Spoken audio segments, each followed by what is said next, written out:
Hey everybody, welcome to another edition of NasCard Radio. This is show 101 of NasCard Radio, where trading cards and racing meet. I'm your pal Val. With me is amazing Jason. Jason, how are you? I'm doing well. I feel out of place this week, but doing well. And then, and then the man, the myth, the legend, PSA Hall of Famer Logan at King NASCAR. How are you? I feel like a stuffed pinata. And then our very special guest, Mike Sommer, aka Wax Pack Hero. Mike, how are you?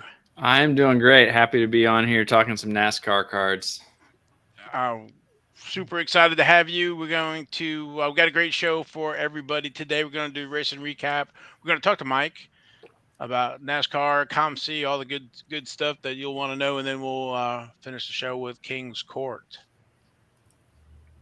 So let's jump into it. We had the Camping World Truck Series. Oh, first, I'd like to I always forget that one. Thank our sponsor, Panini America.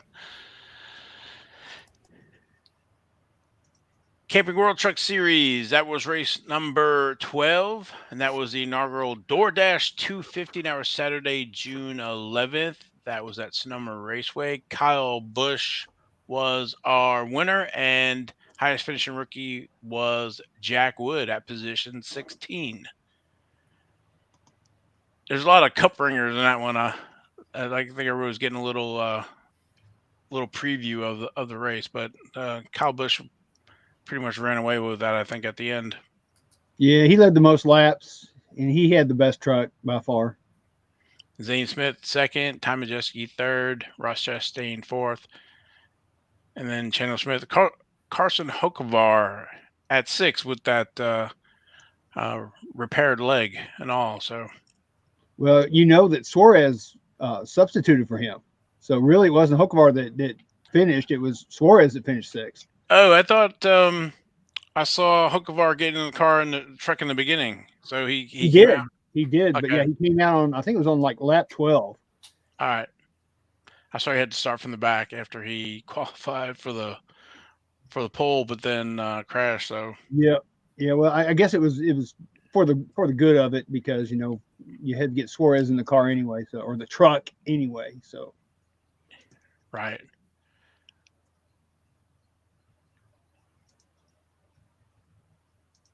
Oh, I'm pulling up my Kyle Busch. I missed that one here.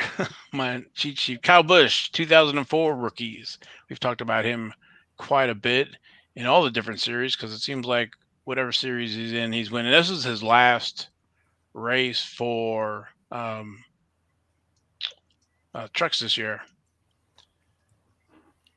So he his last one he won there. So 2004 Press Pass, card number 38, and it also has the variation with the infield and track in the background. That's pretty cool that they did the variation on his rookie card there. There's a platinum P38 is also the variation of that, and then the samples and eBay previews back then, serial number to 5.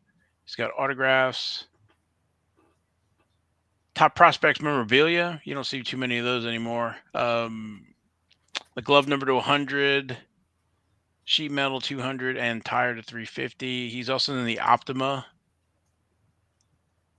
card number 54 with the Beckett samples and the gold version as well. The Stealth card number 65, Beckett samples, no boundaries. That is the insert and X-ray number 200. There's also the trackside, 2004 trackside card number 31, and then he's also on card number 84 with Ricky Hendrick and Kyle Busch, and then he's also on card 92. So in trackside, he's got those three. There's Beckett samples for each one of those, as well as the gold version serial number to 100. There's the high gear card number 45.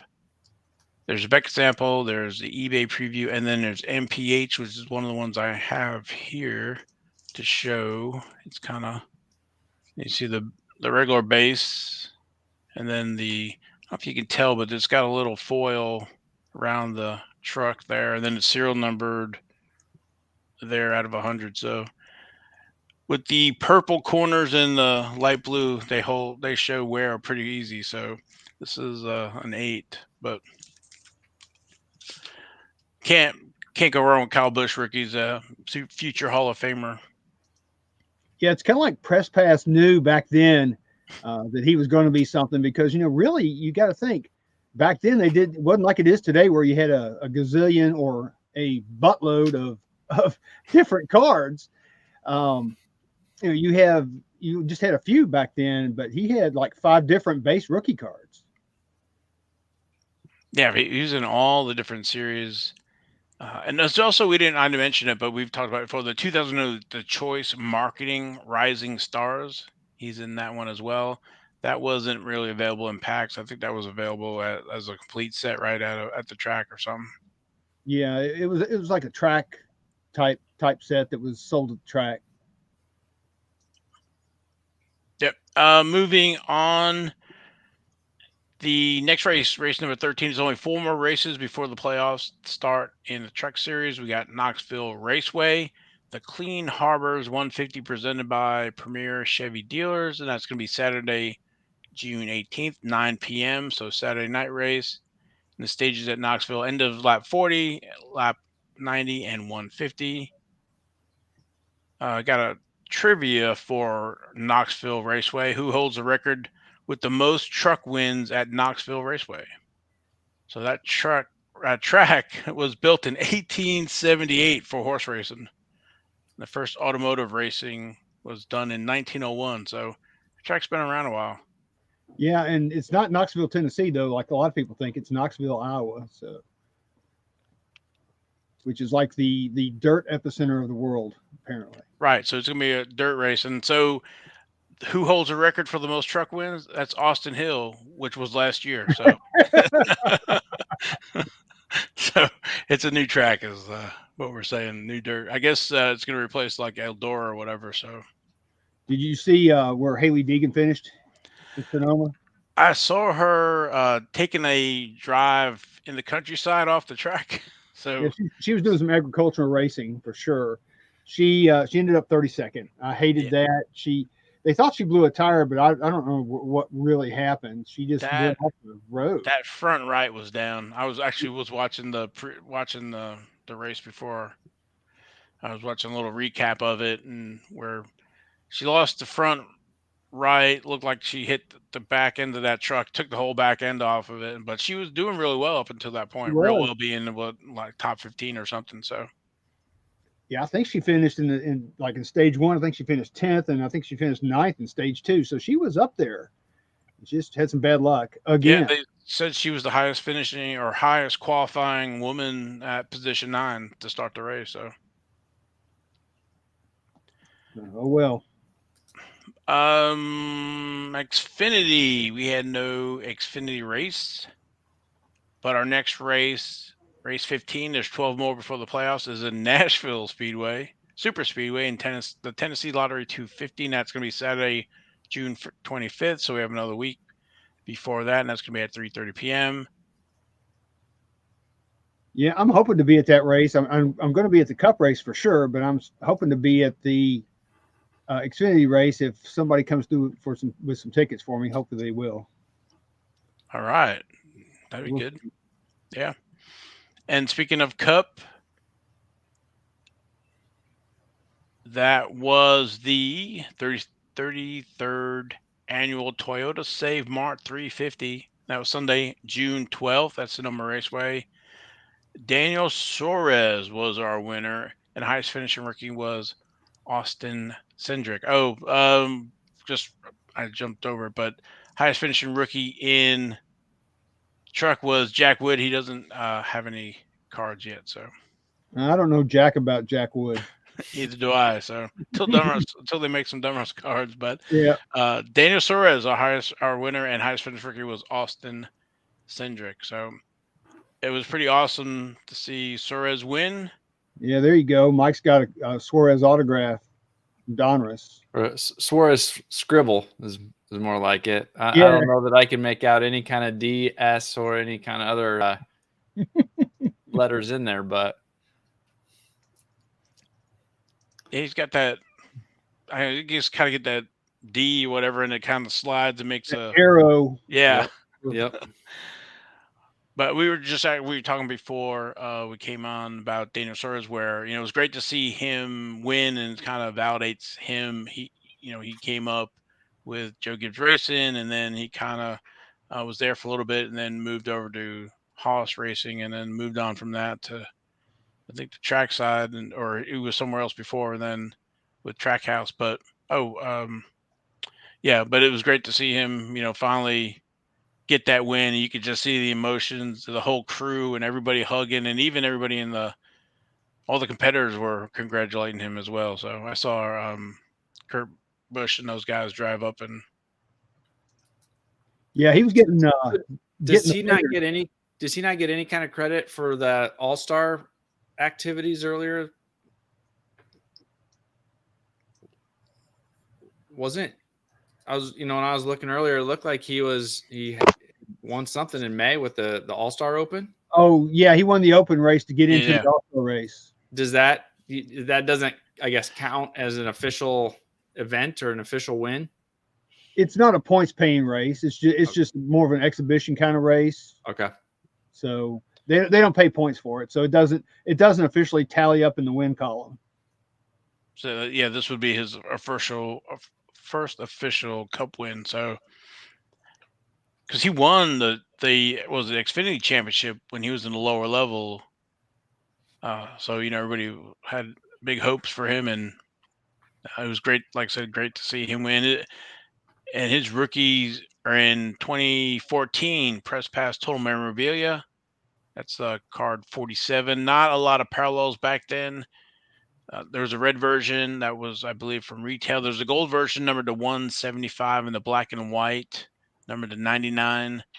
There's 4 different autographs. There's the autograph memorabilia. There's a silver version to 125, gold to 99, blue to 25, and melding to 5.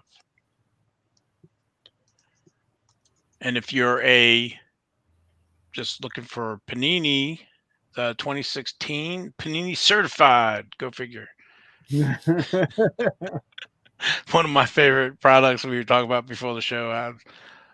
And the reason being is because everybody's in it. So it's card number 42 there, and there's all the different parallels. I won't go through them all, but there's I don't know, about 5-10 of them. There's the potential signings, signatures, and there's the Xfinity materials. There's also in that 2016 National Treasures with the trios and quad autographs. 2016 Panini Prism driver signatures, no base, but signatures with the different parallels in 2016, and then 2016 Torque. It's got 2 cards in that, and of course, twice as many other parallels. So, for like 2 for gold, blue, red, artist proof, and so on, and then driver scripts in Panini Torque in 2016. So, Yeah, that was definitely a feel good win. I don't think I've seen the field be so happy and congratulate a single driver so much is like when Dale Earnhardt Sr. won the 1998 Daytona 500, which I was there. yeah, and I was gonna say it's been a while since I've seen somebody get their win and everybody was happy for him. So Yeah, they showed him in the in car, and he was getting bumped in the rear. He kept doing this. He kept getting bumped. yeah, I saw that he was like looking in the rear mirror to see what was going on. Yeah, he didn't expect all that. Yeah, and I like this. I like this pinata celebration in Victory Lane. And what was funny, and I don't know how it happened, but they showed him doing the burnout, and that taco was right in front of the front spoiler. Which, of course, when I was looking at it at first, I did, "What is this?" And then Tony Stewart said, "Hey, I heard it's a taco," and went, "What?" But So I thought the same thing. I thought with this yellow thing, I was like, was it a rock? Was it out there to try to help him like with the burnout or whatever? I didn't understand what this yellow thing, because I mean it was so contrast to the track and the car and everything. It's like, what is that? Because all you saw was the curved rounded end of the taco, not the topping side of the pinata, taco. It was like, and then yeah, Tony was talking about it. Then he, picked it up and he put his fist through it, and of course Tony's like, "Well, I like the pinata better than a watermelon because you can eat the stuff out of out of the pinata. So I guess they're gonna have to bring those pinata tacos in the hauler now, like Ross brings those watermelons wherever they go. He's always in a cooler at the track, ready to go. Yeah, I'm going to invest in taco pinatas. I was gonna say relic cards of a Yeah, taco pinata. that would be cool. Have a relic card from that taco pinata. Yeah, I'm always surprised they haven't done the like confetti from Victory Lane. So like the Coke 600 when I went was down in Victory Lane.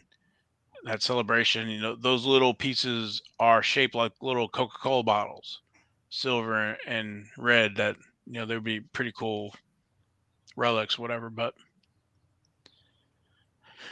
Well, that's why I guess we're not in the marketing department at Panini. that is definitely why. Austin Cindric, we've talked about him quite a bit. I'll go with those highlights: the 2018 Dunruss, the Phenoms, 2018 Panini Certified, the signatures, 2018 Panini Prism, scripted signatures only, base in 2018 Panini Victory Lane, and then Victory Lane signatures as well. So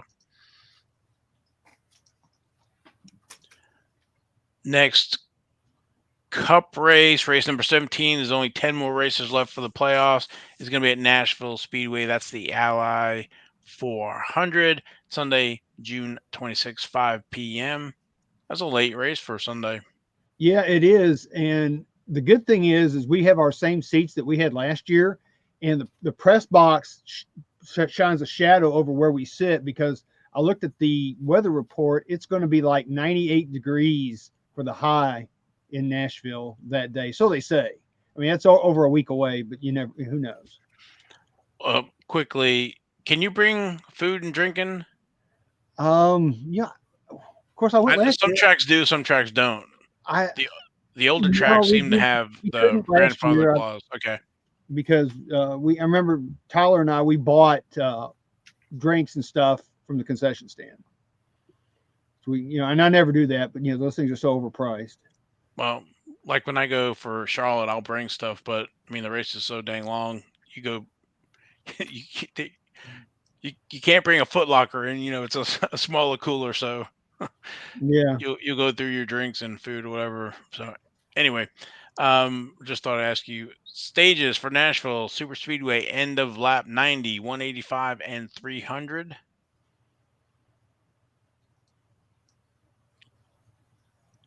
Moving over to IndyCar, we had the Sanzo Grand Prix at Road America. Joseph Newgarden was our winner.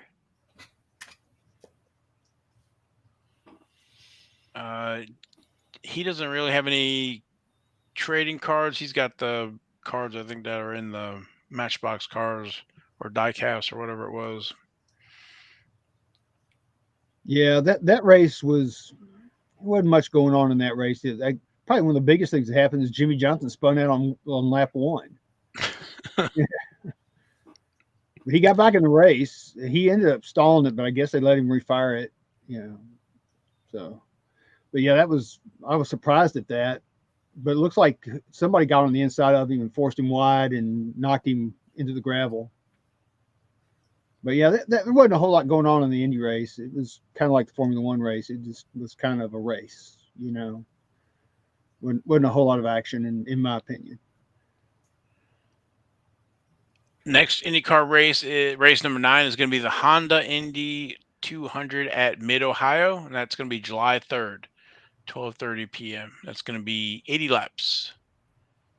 The Mid Ohio Sports Car Course in Lexington, Ohio.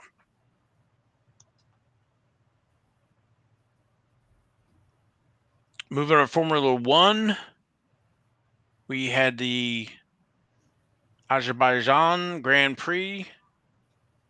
Max Verstappen was our winner.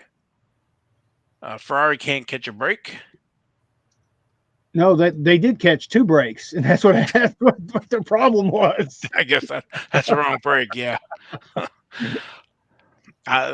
were saying before, I think they need to somebody needs to get that AAA membership for them for roadside assistance, because it is not good. I mean, he was leading the points, and now two of these, their confidence has got to be shattered. And then uh, Lewis Hamilton following the bouncing car. Yeah. So Yeah. he's kind of out of it. So it's I think it's Red Bull 1 and 2. Now I think uh, the biggest takeaway is going to be does Max or Sergio Perez going to lead for the championship points? Yeah. And Lewis Hamilton finished. I think he finished fourth, didn't he? He was just off the podium. He If, did, yes, fourth. if I remember correctly. George Russell in third, and Lewis Hamilton fourth. But yeah, his car was just not there. Oh yeah, he said his back was hurting, and I guess I can see that if the car was doing that porpoising thing, was doing this. Oh God, that would. I mean, just up and down. That would hurt. So that puts Max in first place with points. Second place, Sergio Perez, followed by Charles Leclerc and George Russell, about 51 points back from there. So they're starting to separate. Lewis Hamilton's in sixth in points, but like I said, with Lewis Hamilton and Sergio Perez, those two, there's about 21 points separating them right now. So yeah, 21 points. We'll see if there's any kind of infighting or what with that, with teammates like that. That's one thing different about NASCAR than F1, where you can't, you have to, what's the right word, not assume position, but you can't lay back or give up positions on purpose. Yeah, which is what you see a lot of in Formula One. They have the air quotes team orders, to allow somebody to pass one teammate to pass another teammate because of the points or whatever the current situation is. Right. Yeah, I'm not a fan of that part of Formula One. I think that you need to go all out. You need to try to pass as many people as you can, and you need to try to beat it as many people as you can. You need to try to win. That's just how I roll. That's it. Next race is the Canadian Grand Prix, and that's going to be Sunday, June 19th. That's going to be in Montreal, 70 laps. That kind of wraps up the racing recap. Yeah, it was a pretty good weekend. I enjoyed it. I watched every race.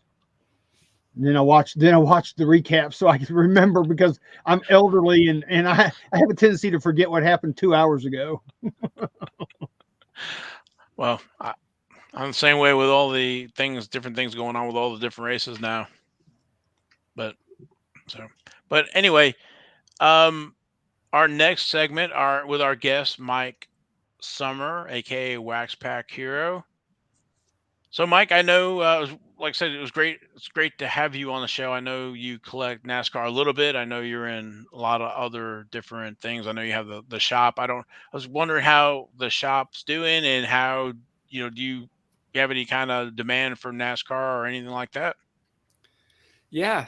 Thanks for having me on again. Yeah. NASCAR is something I started collecting a little bit, probably back in 2017 or so. I was playing a lot of fantasy sports and kind of got into playing fantasy NASCAR when it came out on DraftKings. And as I was starting to play more of that, I got connected, and I had been listening a little bit about you, Val, and the origination show way back when you first came out.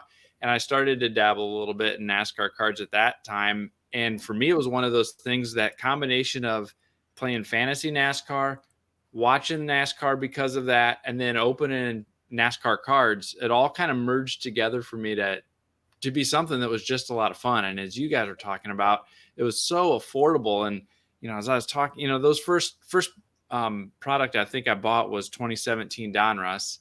And in Steel City, you were able to get cases of hobby boxes for like 20 something dollars each. Like, I think I bought a full case for like $475 or something.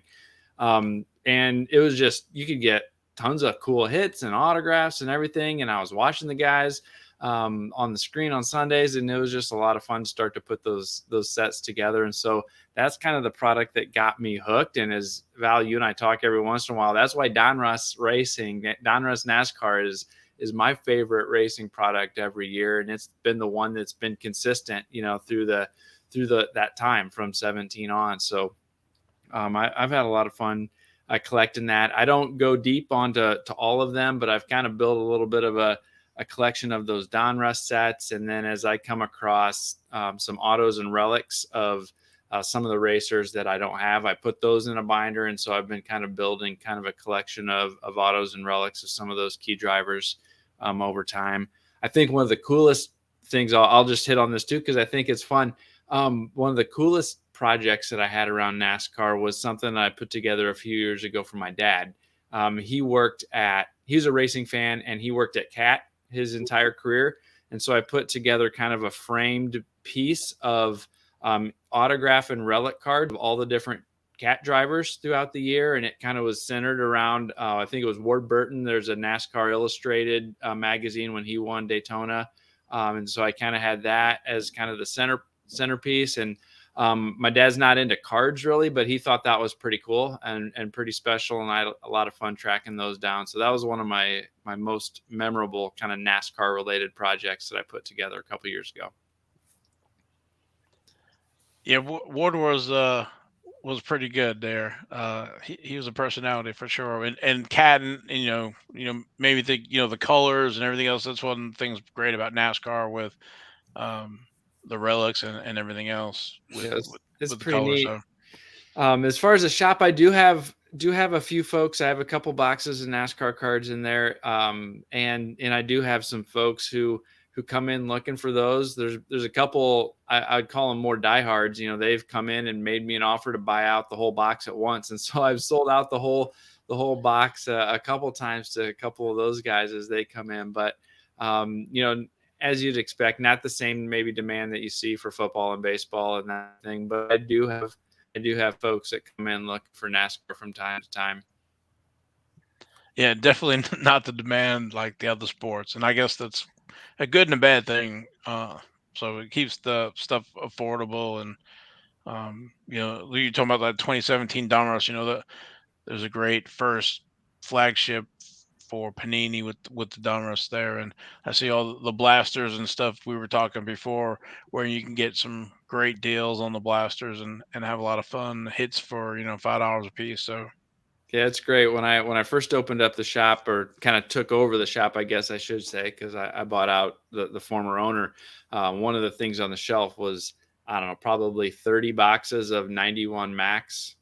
And our pal Ken ended up putting in an order and buying most of those. I shipped down to Texas for him because he was a fan of that. But yeah, there's a lot of Max in there when I bought out the shop. But like I said, people still kind of like to pick up some of that kind of stuff, and it's still, even though it's gone up so much over the last couple of years, relatively speaking, it's still very affordable compared to what you see elsewhere. And as you're talking about these rookies and some of these first-time winners, I think that's one of the other cool things is kind of the throwaway autos in a lot of these boxes when you open them become the winners 2 or 3 or 4 years later. And so some of the autographs that I had set aside that were like partially because it wasn't worth listing because it was only a $1 or $2 autograph are now, something a little more meaningful because these guys are now up in Cup and starting to get some wins put together. So that's one of the other things that I enjoy about NASCAR. yeah, go out and say I'll guarantee that there will be Daniel Suarez autos and rookies in the cheaper boxes in the show or on the shows or in the dealers tables or whatever that that that are available at a really good price. Not like some of the other sports where they speculate and go really quick. So That makes me think of something, Val. Who did I predict would be the next first-time winner? I just remember. yes, yeah, you did say Daniel Suarez. Yes, Everybody was saying it would be Tyler Reddick, and I'm going, no, not the way that they're running. I think it's going to be Suarez, and there you go. I forgot all about that till just now. Well, you have to admit that this is Trackhouse their what second season, first season what, full time or with two drivers, and they've already won three races. So Yeah. Ross Chastain with two and Daniel Suarez with one. So that's pretty impressive that they've been able to turn it up and come out of the gate pretty hot and win. So and we're only what 15 races in. So So, Mike, who's your favorite NASCAR driver? Oh, I don't know that I've got one. I think when I was watching regularly, when I was watching every single week, it was whoever I owned the most of from a fantasy perspective that week, and whoever I had taken the biggest piece of. I think so. Kyle Busch was one that I would find myself cheering for. His feisty attitude was something that I enjoyed, and so eventually was able to get one of his auto relic cards, and so. He was always on there, and I think Kurt as well. Just the fact that there are two brothers competing kind of at the top of their game against each other every week, I thought that was kind of a cool aspect too. And so seeing those guys go back and forth was pretty neat. The same thing with the Dillon brothers, with them, for a while they were both up in Cup at the same time, going back and forth, and then getting a chance to meet Ty last summer at the National was pretty cool, and getting a chance to interview him. And so kind of from that point on, he's kind of held a little special place in my heart. Hopefully he'll be able to get back up there on a regular basis at some point. Yeah, and I've listened to your podcast, and I've heard the little Ty Dillon promos that you've got, and I told Val, I said, why didn't we do that? He was right there. But I thought that was really cool that you have him doing the promo for you. I like that. I'm glad I thought about that as after we were done chatting for that interview, because I was like, why not take advantage of him being there with me and having that conversation and see if he'd cut me a little promo like that. So yeah, that was pretty cool. And I it's know pretty cool that he collects cards too, and so that was Yeah. a neat aspect of it. yeah, I'm curious to see how he's doing with that. I think he does basketball, and I know he was working on trying to open a shop uh, up where he's at, to see if there's any progress on that. So, but it's always cool to see athletes, that collect cards, or naturally they don't do their own sport, but um, it's cool to see them in cards. So, but Mike, I know one of the other sets you collect or were trying to collect is the Panini Instant. That's another Yeah. one of my favorite, and yours as well. How's that I think 2017? How's that Yeah. coming? 17 is the tough one. The 16, I was able to get all of those tracked down. 2017, I think after my initial run, there's another couple month window, and I was able to find a couple more. But I have my eBay alerts set up for those, and every time it comes up, it's the same two cards that come up every time, and it's none of the ones that I still need. So it's been a bear. I was even joined the Facebook group, the Nuts group on Facebook, and I tried to put some requests out on there if anybody knows of any leads, or they're like, what are you talking about? I don't even know what that is. And I just had to spend more time trying to explain what the set was than, it was kind of a dead end, trying to find any there as well. So man, that is a tough set when you're down to 50 or 60 cards is all for a few of those. It's going to be a tough one to collect. And I don't know if it's just the people that have them are diehard fans, and they're locked up, or if they're just, tucked away in somebody's show box, and are never going to come out. But if I ever finish that 17 instant set, it's going to be quite an achievement. Yeah, I'm working on it as well, and it seems like there's 20 or 30 of them, or 20 of them that are just really tough to find. So with such low print runs, I'm wondering if the folks did just buy all of the Panini Instant, and they're just sitting somewhere in somebody's account somewhere. But Yeah, or a couple of them maybe is their biggest fan, and they bought 20 of them or whatever to get the discount, and so really there's 50 or 60 total, but there's 4 people that that have them all, and they're just sitting in a pile because it's their favorite driver or something. I don't know, but man, those are I don't understand the big difference between 16 at that time when I was trying to get them. It wasn't near as challenging to find those as the 17s. And I know there's fewer 16s than 17s. But even with, an extra 30 or 40 in those 16s, maybe it was just so much easier to find them than those 17s. yeah, I know with the 16, I pretty much purchased some of all of them. In 17, I was more selective. So, and I guess everybody was was that way. Mm-hmm. I sure hope it sure would be nice if we got that back. I know you've talked about that on the show. We've all kind of mentioned it to the folks at Panini when we've seen them at the National, encouraging them to consider that again. But hopefully at some point we'll see some of those come back. Yeah, like this last week they missed out on the first win, Daniel Suarez. And there's been several younger drivers winning over the last couple seasons, and it would be cool to have those kind of on demand products. But yeah, for all the drivers collected, Ross Chastain, Bubba Wallace, to name a few here. Michael McDowell, Austin Cindric. Arson Cindric. Yep. So it would I be don't want nice to to give have those. any steam to Val's argument here, but I feel like when Topps does it on a daily basis, and you see guys, so and so got 3 hits and they get a Topps now, and it's like that's not a big deal. Why aren't we getting it for Panini?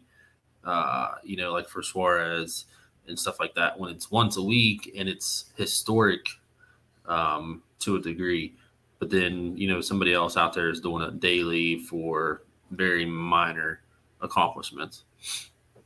yeah, I'm not sure, but it is one of those things that I don't know if I'll ever complete the set, but it's been a fun set to chase. It's one of those things. It's fun to have the eBay alert when I open up the email every time it comes in. Just hoping with my fingers crossed that it's one of the ones that I still need. But yeah, I don't know. It may be a foregone conclusion that I'm not going to ever be able to complete that one, but it's fun to have, the 2/3 of it or whatever it is that I've got at this point. So, hey, Mike, is there any NASCAR autograph that you don't have that you're looking for that you really want to have? Yeah, I mean, I think at some point, I'd love to have a Dale Earnhardt auto, and I don't have one of those yet at this point.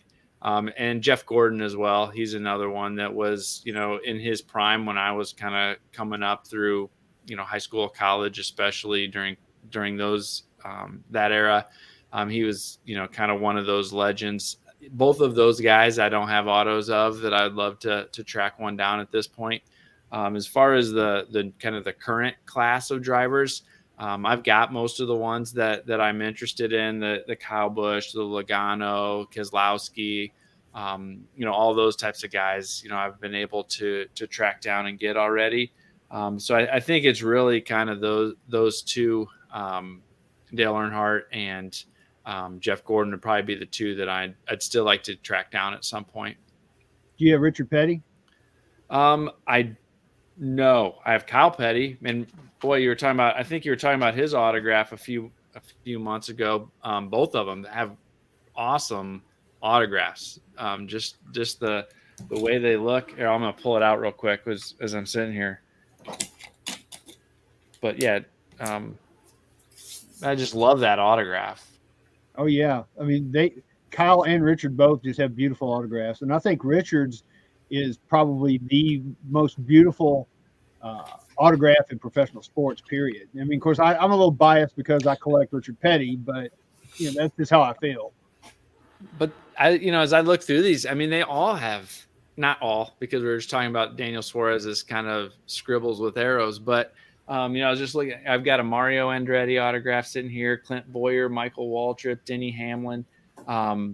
They all are unique, cool. You can make out, specific, kind of keystone letters in their name. Like, I don't know. I've enjoyed kind of putting together some of these autos and relics, of some of those key drivers, or even the non-key drivers, like we're talking about with the rookies and things.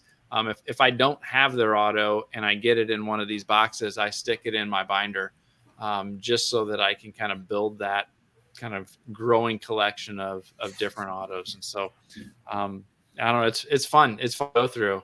I still have a lot of fun putting them together.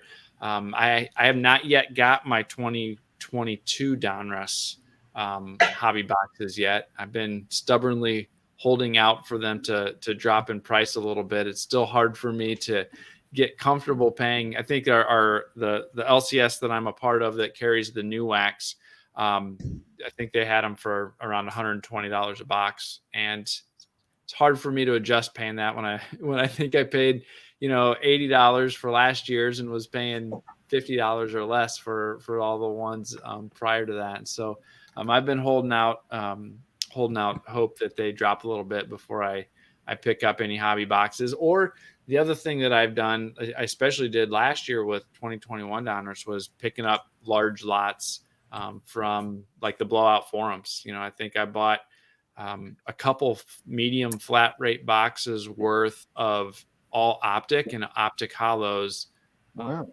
Like less than a nickel a piece from somebody who was opening cases worth of it. And so, that's a fun way for me to collect as well, as buying some of those case lots from folks who are only chasing the hits and picking up all of the base and inserts and optic and all of that kind of stuff for super cheap. So I've done that a couple times as well with some of those Donruss products. That's cool. That kind of sounds like I went to my new LCS the other day, and they have the 2020, whatever the current year is of Prism football, which that came out, and they said guys were buying those packs for like 125 a pack, and they weren't getting anything, and they were just plopping them down and just leaving. All they were looking for were the hits and the good cards. So yeah, it's a something that people don't necessarily realize, but a lot of times those hit chasers, even in this era of inflated wax prices, it's not uncommon that they just kind of dump everything else super cheap. And sometimes it's at an LCS like you were talking about, and sometimes it's in one of the forums, or they just throw up a big lot on eBay and dump everything else. And so if you do a little digging, sometimes you can find kind of the case remnants for product from pretty much every sport, because there's enough people that are just chasing hits that don't want to mess with everything else. Yeah, what's good about that too is when you pick up stuff like that, you can put it on ComC.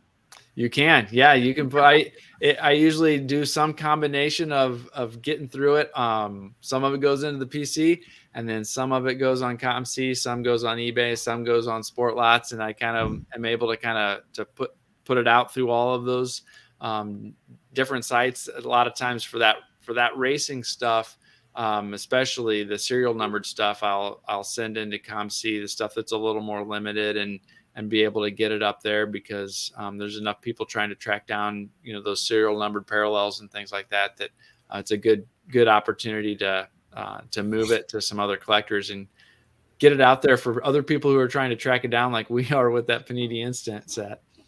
Yep. Yeah, I've listened to your podcast before, and when you were talking about when you buy big lots of or when you buy collections, and how you have different piles for ComC, Sport Lots, eBay, and all the different places that you want to sell them. And I actually learned a lot from that. That was really, really informative. I like that a lot.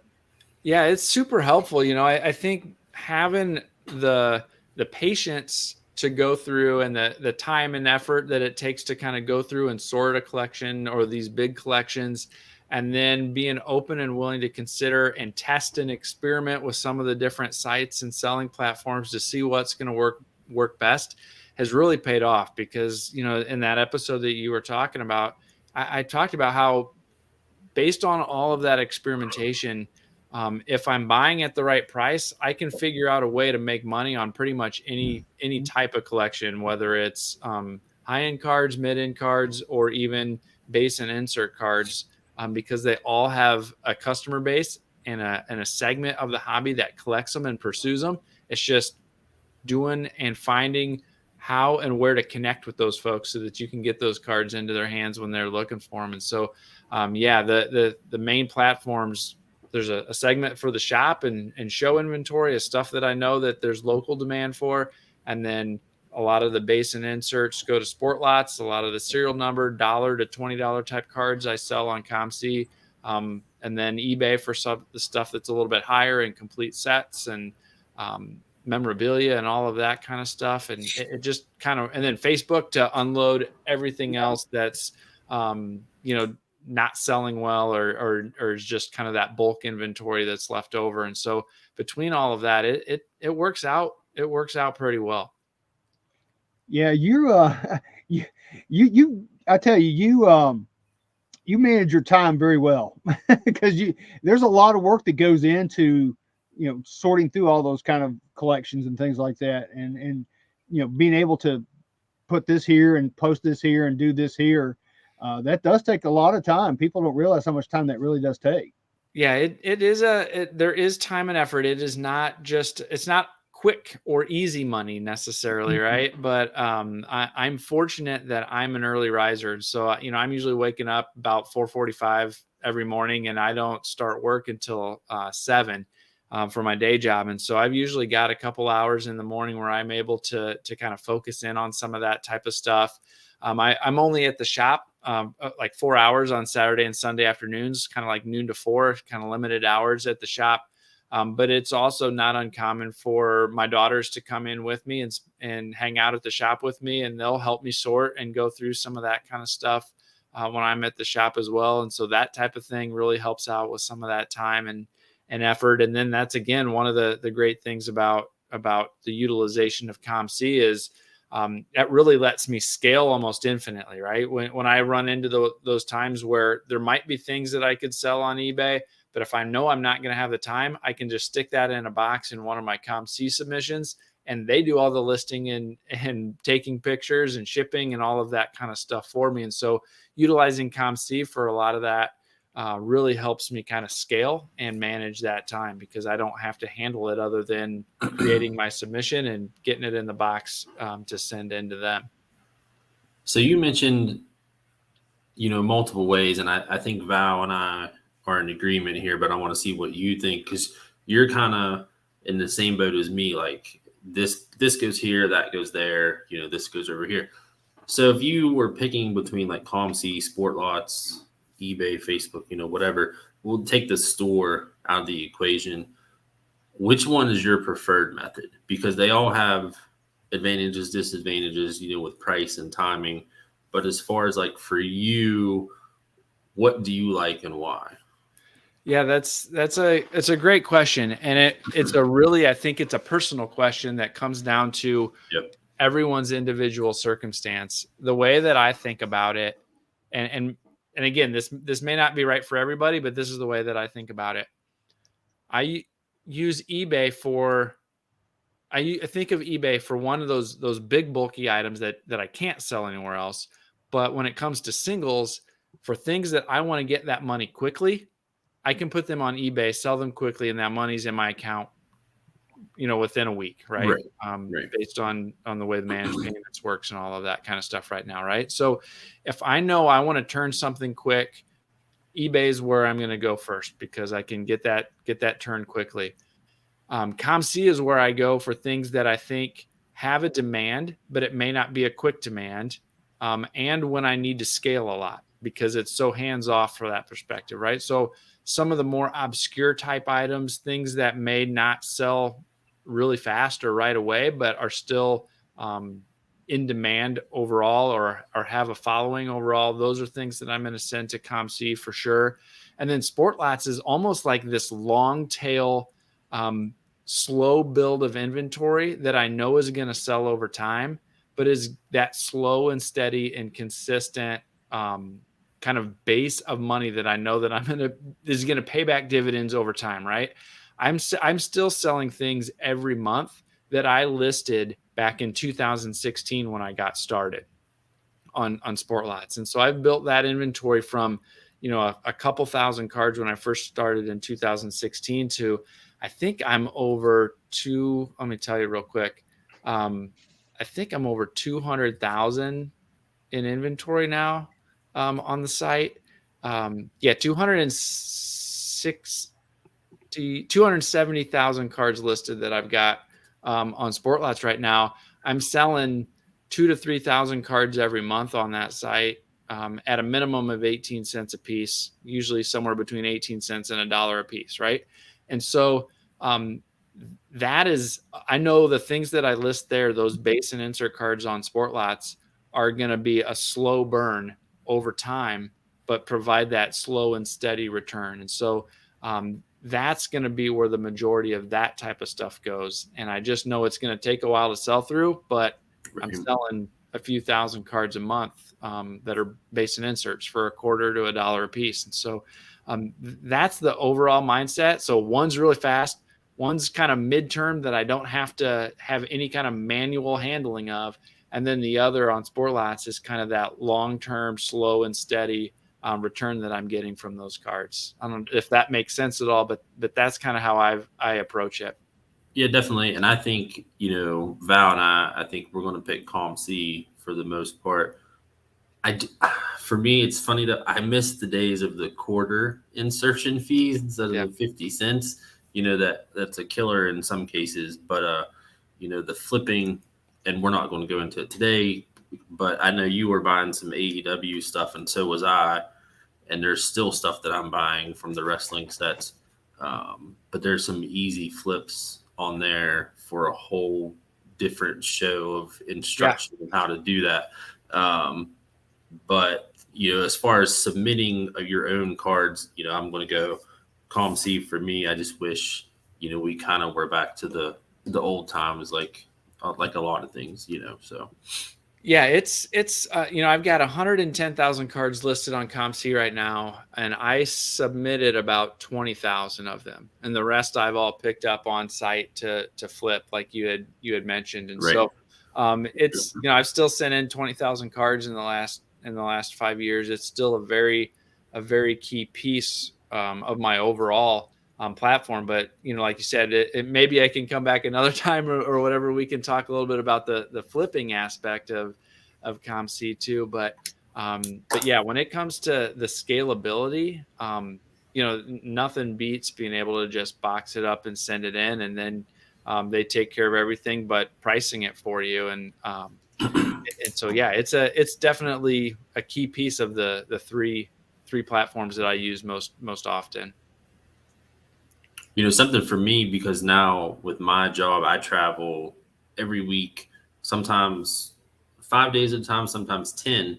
But if I travel for 10 and I can hit a weekend show, I'll buy stuff and then I'll box it up and send it to Calm C before I even get home. So I don't have to worry about travel. I can send it in, buy some sleeves, and get it in there. And, it's 2 or 3 months to get it listed and posted, but the convenience is definitely bar none above everybody else. Oh yeah, if you're in that type of situation, yeah, that'd be fantastic. I've kind of talked about a couple times my long-term goal, and it's aspirational, is I'd love to get up to 1 million cards of inventory on the site by the time that I retire from my day job.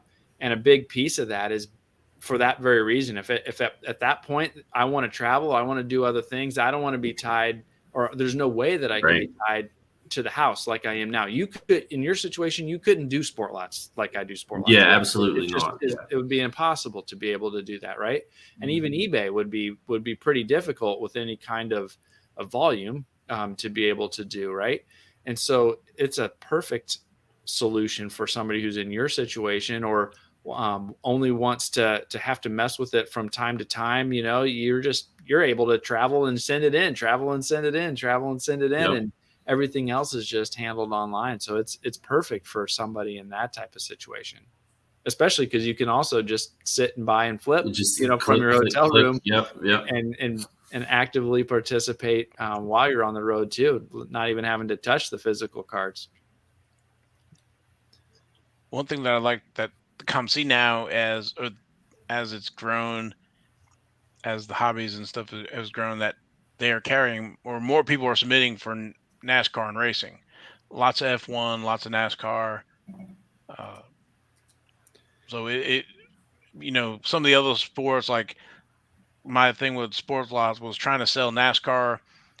Your fees are based on how much Yep. you sell.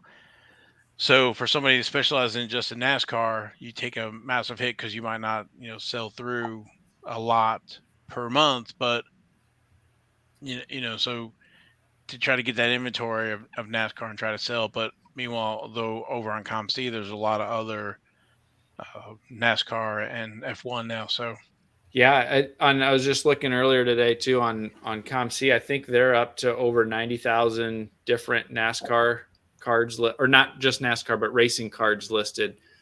So yeah, I mean 90,000 different is getting up there to be be pretty good. Like you said on Sport Lots, it's tough if NASCAR is your primary source, because while I do sell NASCAR cards there, and there's not a lot of sellers. So a lot of my inventory and some of those sets is the majority of the inventory on there.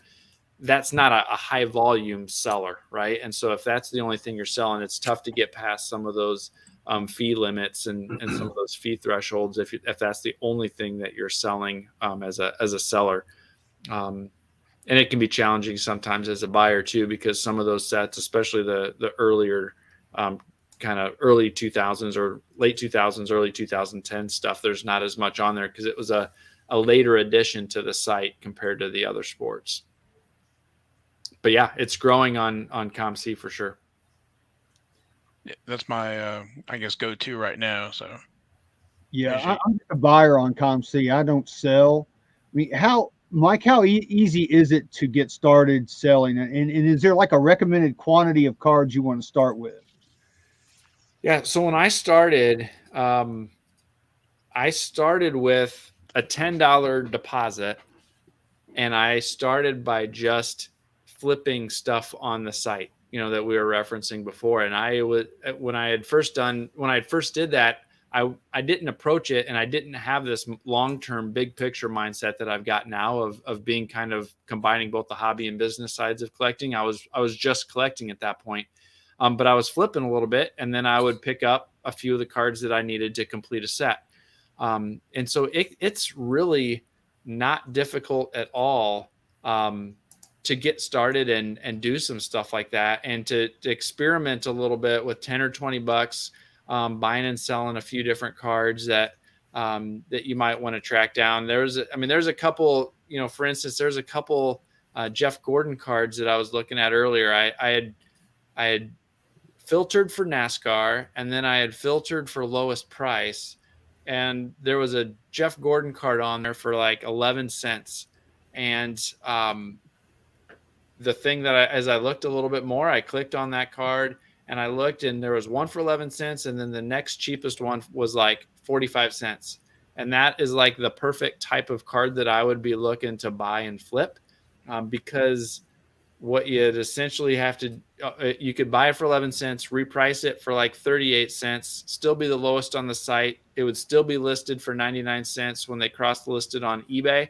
And it's like the best of both worlds. It might take a couple months to sell, but you're probably going to be able to turn your 11 cents into 35 cents within a couple months.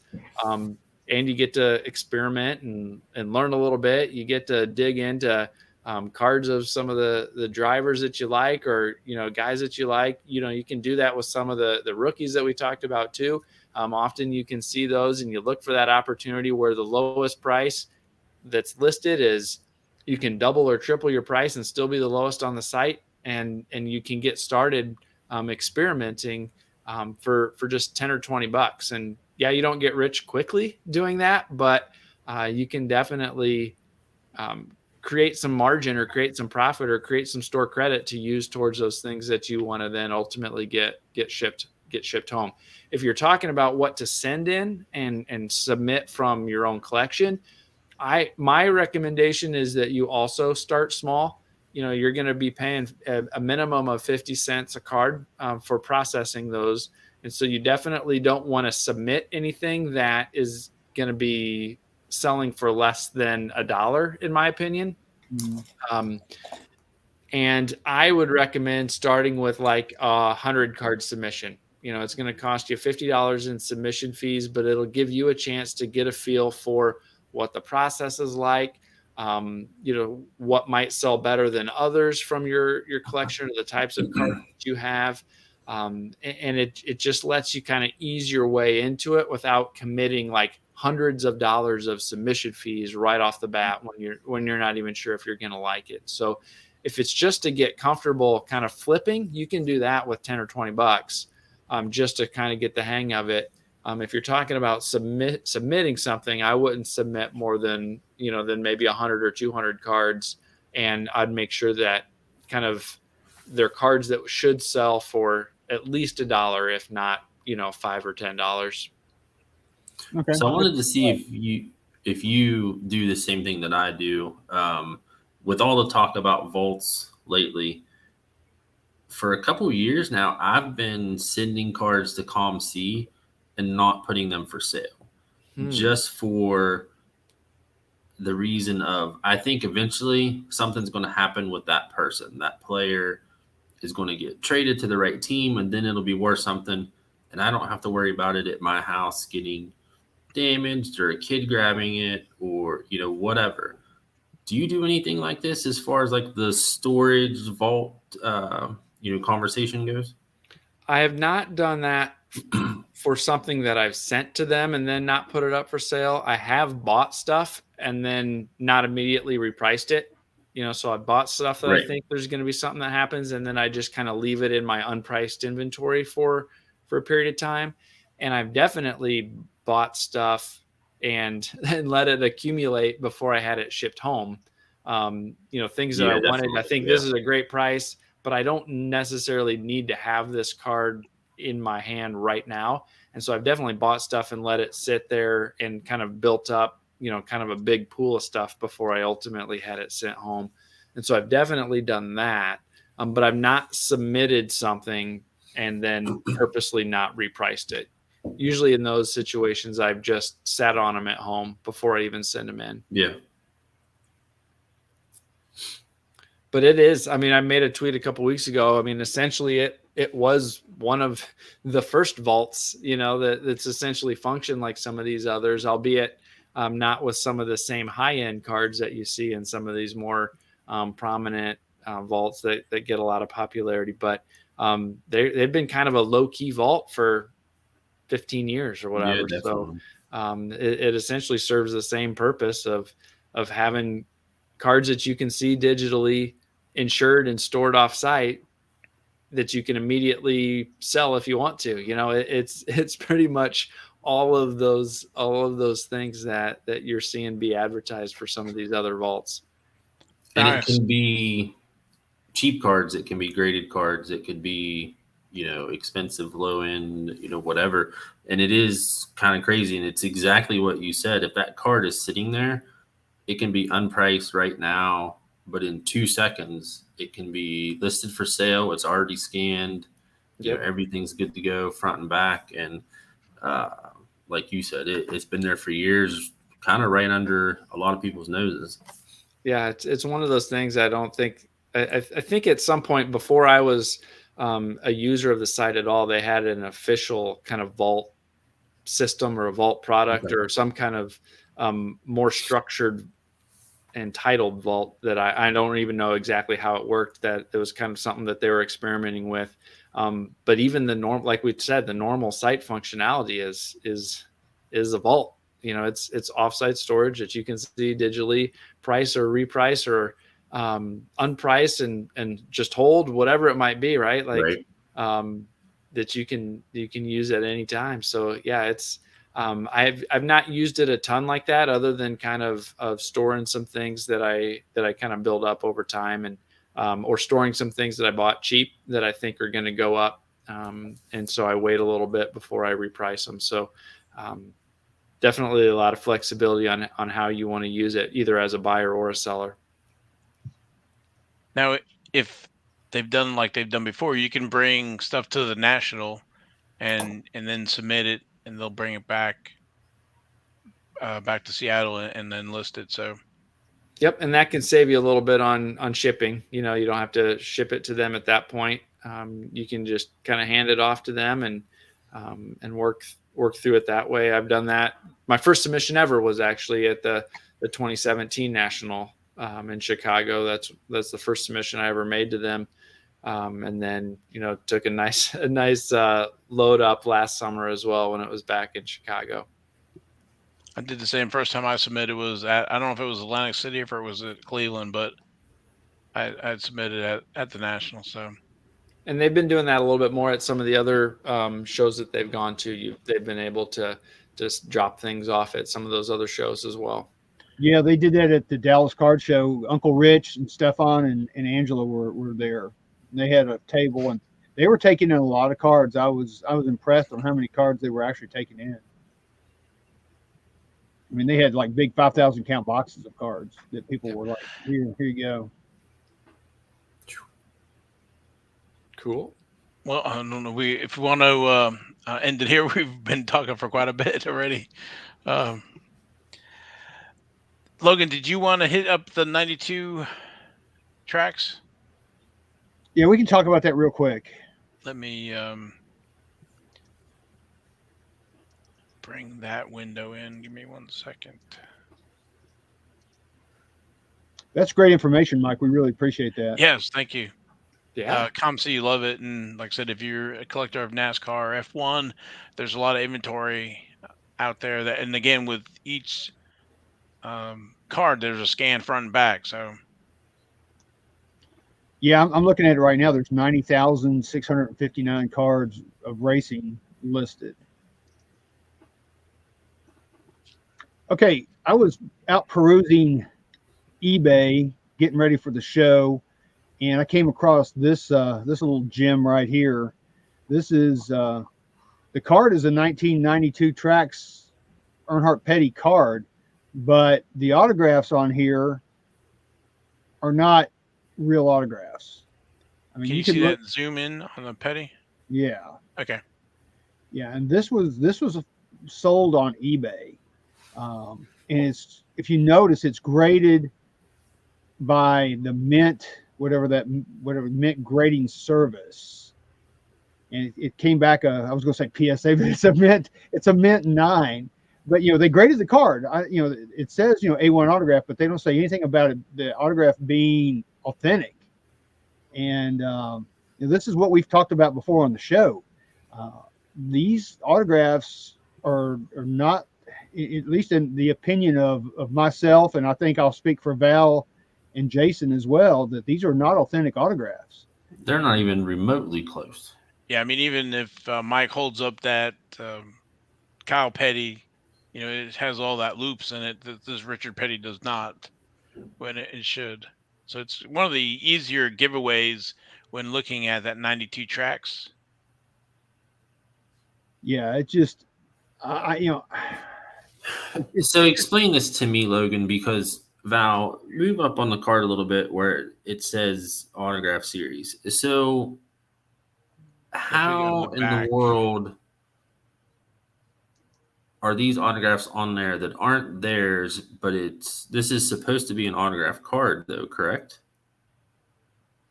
Right. A lot of these cards got out of the factory unautographed. Okay. All right. right. I don't know if it was after tracks went under. Okay. That all these unautographed cards. I don't think they were in packs, were they, Logan? The unautographed ones? And no, so they were not. I never saw an unautographed card in a pack, so I would say no, they were not. Yeah, most likely after tracks went out of business. The Dale was a better attempt than the Petty is, I will say. Yeah, but you look at the D, and that's the first giveaway, and then the E is also, and then the H. Look at that H. That's not even close. So just what we're saying here is buyer beware. And if you have any questions whatsoever about the authenticity of an autograph, and we have people asking us this all the time, not just on Petty, but on Earnhardt and other autographs, what is your opinion? We will tell people, hey, this looks great, or hey, you need to stay away from this. This just doesn't look legit, and this is why it doesn't look legit. So, this is just to show people and tell people on the show, hey, there are fakes out there. This is one of them. And if you have any questions about the authenticity of any autograph in NASCAR, we've seen the majority of them, and we'll be glad to try to render an opinion for you. Well, I would also add that if you're in the market for the 92 tracks, Earnhardt Petty, that you would, stick with PSA, BG, or Beckett. Let me grab one of these here, and I think this Burbank is bad. Yeah, that was bad. Let's look at one of the PSAs just kind of to show you the Petty real quick. In here, you can see the looping. See if you can. Can you? You can't. We can't see that. You need to click on it. And, oh, gotcha. Oh, I had to add that back. I'm sorry. Let me pick that one. Can you see it now?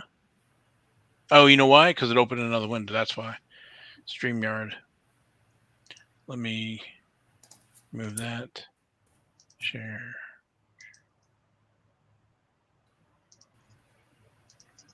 We're doing Click 101 here, you guys. Well, I got all these windows open. There it is. Ha! I found it. Can you see it now? Yep, we can see it now. Okay. So you can see the looping in the R and the P is one of the telltales for Richard Petty. Yeah, the Dale Earnhardt's not the best one. It looks like he was using a dry Sharpie at that point, but you can still see that the D looks different than the one on that other card. The E does. And of course, you saw that H, and I've never seen a Dale Earnhardt autograph that has an H that swoops up and comes back down like that H did on that other card. Yeah. Usually, when I look at the 92 Petty Earnhardt, I always look at the Richard Petty first. If it passes the Richard Petty test, then I move on to the Earnhardt if it's not graded by PSA or Beckett. So I can't believe Burbank has one for sale. Yeah. Do you want to look at that? It looks the same as the other one that was graded by that man. So whoever did these, I think whoever did these got a stack of them and just did them all at the time, and then they've gone out into the wild. And that's why PSA has that. Anything before 1998 requires it to go through autograph authentication, and then anything 1998 on does not need. It can be just graded because I guess the autograph signing policies or whatever were more secure than the earlier version. So this is just more of a buyer beware. If you have any questions, let us know, kind of thing. We just wanted to show that and let you know that. Yeah, because how much was that? 400. It went for $400 or $500. Yeah, so. Which in NASCAR, that's a lot of money. Yeah, for now, yeah. we're cheap guys.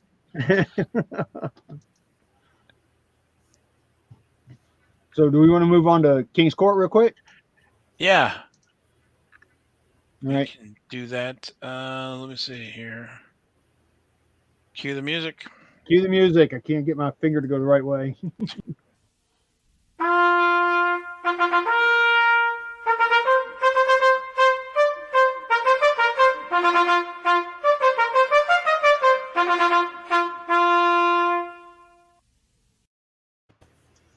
All right. This week's edition of King's Court, I'm going to try to make it pretty quick because I know we always run long. We never run short. As much as we want to run short, we just don't. So We'll start off with the Joker of the week, which is our funny or odd card or whatever you want to call it. This was on the 12th, just a few days ago. This one really struck me weird. The description doesn't match what the cards actually are. It's not. It says 1977 editions Reconte Sports Illustrated oversized trading cards. They are 1977, but they're sportscaster cards, and within this lot are racing cards, and that's why I picked that. But there were a bunch of cards in here, and this set is it's I still think it's underrated. I mean, there's some cards in there that go for a lot of money, like the Wayne Gretzky and other cards. But this lot of cards, because this person didn't uh, list this thing correctly, went for $25 with one bid. If I had seen this, I would have bid on it for sure because I love the sportscaster cards Well, it says 241 cards. for $25. So God, $30 with shipping. Yeah. We all need that's a my, really good that's a great deal. per And card price. Yeah. I saw within the racing cards, I think I saw who put the racing one back up there, Val, the one on the top. Because I saw these at the show. They were selling for $5 a piece. Yeah, I mean you've got Nicky Lauda there, and I forget who. I can't really see who all the other ones are. I can't tell, but for the Formula One guys, going back to the 1977 sportscasters, these are some great cards to have because not only do they show the drivers of the era, but they go back in time and they also show historical events. So, it's a great set to collect. Uh, like I said, I love the sportscasters. The thing about them is they've gotten very expensive to grade. I started to grade uh, the racing, just the racing cards, and I got about halfway through, and I don't think I'll ever probably get done with it now because it's like even before the price hikes, they were like $16, $18 to get done. I have no idea how much these things are now. I'm sure they're 40, $50 at least, even with value.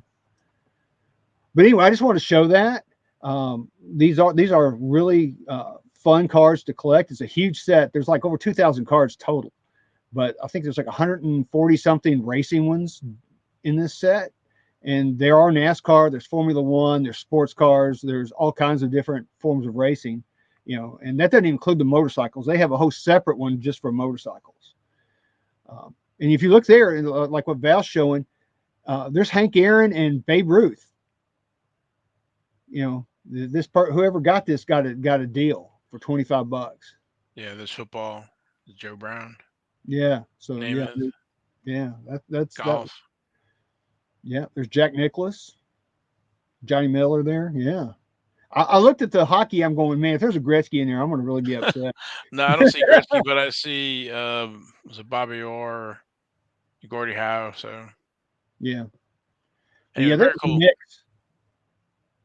Somebody got a deal. So we got a deal. So all right. So moving on. Our Jack of the week, 2022 Donruss Racing, Ty freaking Gibbs. Optic signatures 1 of 1 black finite. This card sold for $330 with 14 bids, which, that may be a little high, but hey, it is Ty freaking Gibbs. And hey, Mike, check out his autograph.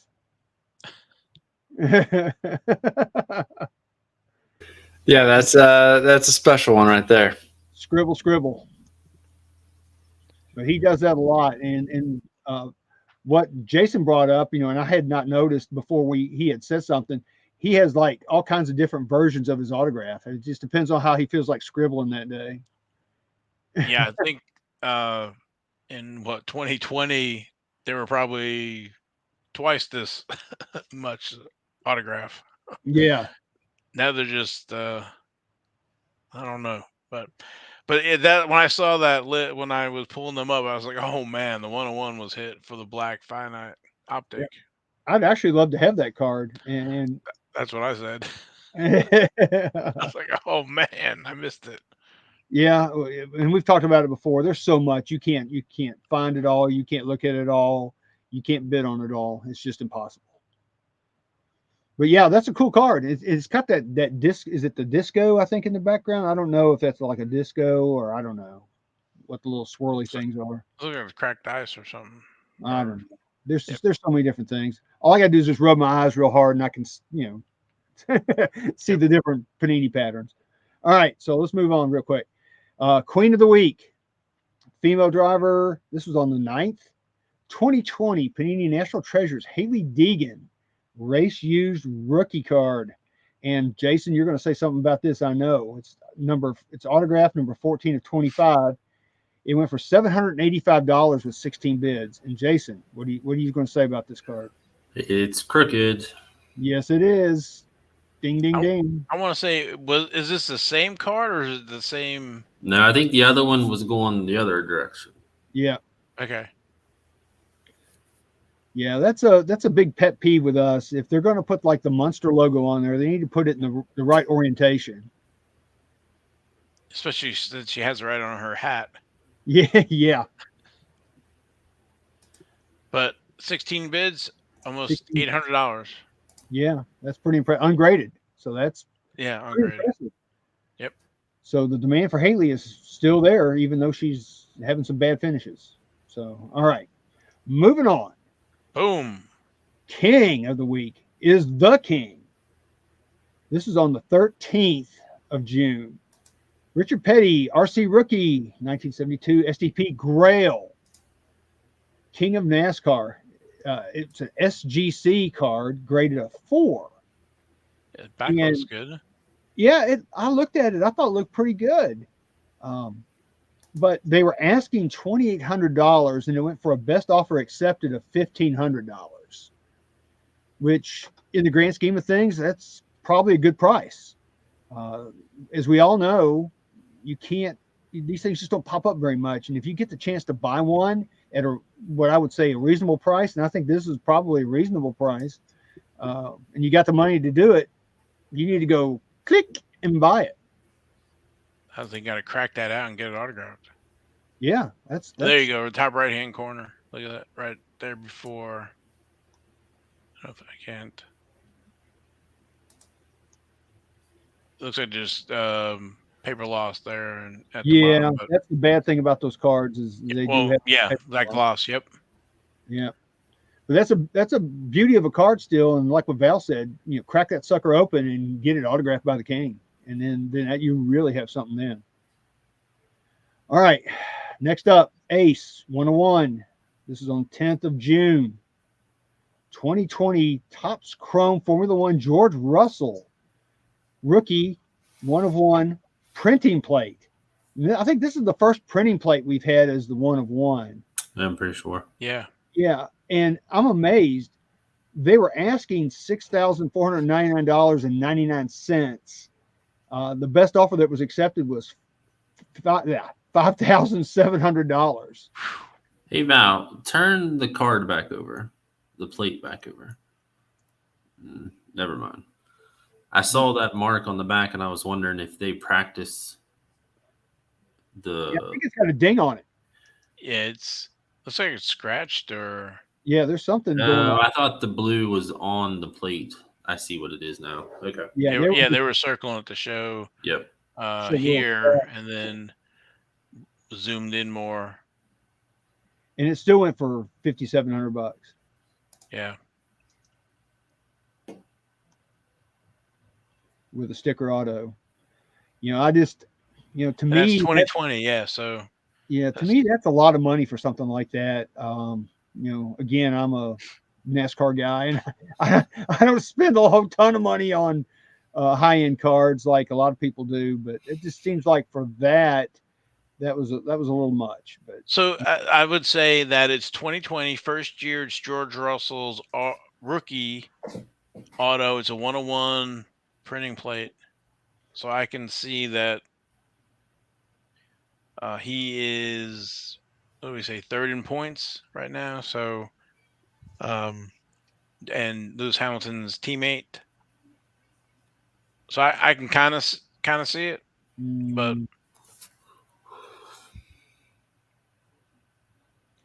So, hey, Mike, have you delved into Formula One any at all?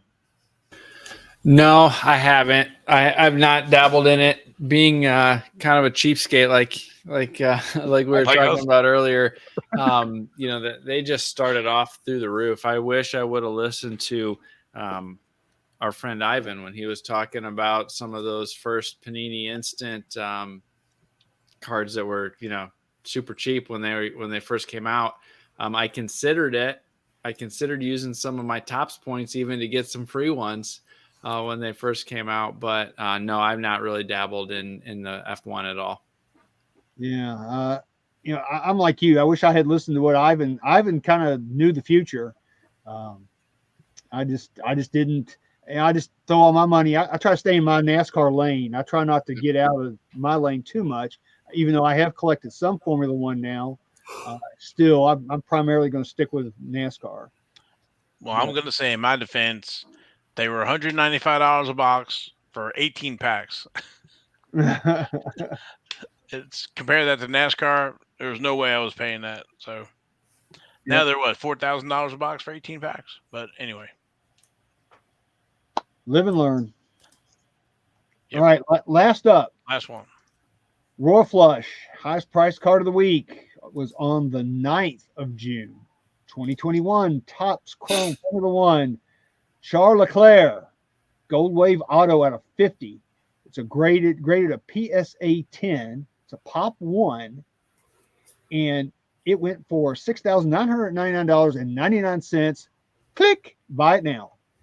So that's a pretty card. Now that card is I would much rather have that card than the printing plate. That's a nice auto. He has a nice I almost autograph feel like there. it's a low price, I think you're right in the grand scheme of things, Jason. I think you're right. especially with some of the Lewis Hamiltons that have come out, and it's just this guy has way less than Lewis Hamilton or even Max. So Agreed. And like it's just a beautiful card too. And like I said, it's graded as a PSA 10. Um, you know, I just don't have $7,000 laying around to buy something like that. I want to retire. I want to retire in the next 4 years if I can. But yeah, it's a beautiful card. So that is our highest price card of the week, and that is it for King's Court for this week. Hope everybody liked it. All right, awesome. All right. Well, I don't know if we have anything else. Well, again, thanks to our sponsor, Panini America. Hold on. I'll get back to you. Hold on, but please like and subscribe to the podcast, YouTube, and the YouTube channel. And hello, new subscribers. Days of Diecast and Carolina Wrestling Historic Archives. And I think Jason had something. So it's already on. Well, by the time this comes out, it's already on social media. It's on the Twitter for me, Logan, and Val. There's a contest right now.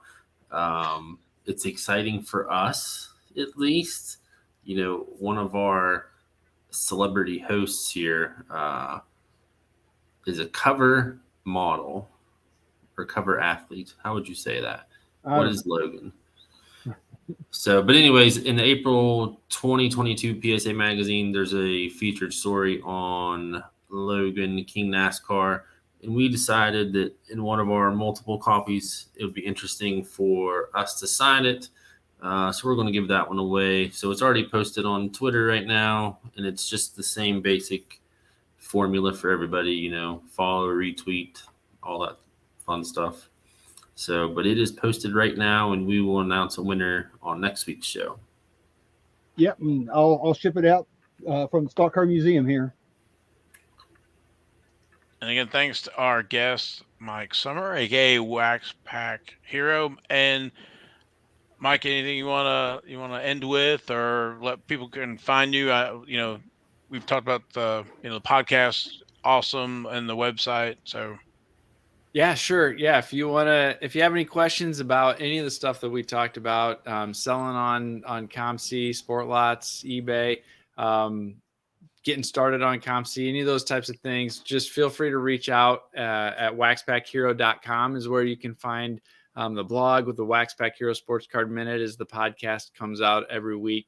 I'm happy to connect. Follow me on Twitter at @the_Mike_Sommer if you want to reach out on Twitter instead. I'd love to connect and talk cards.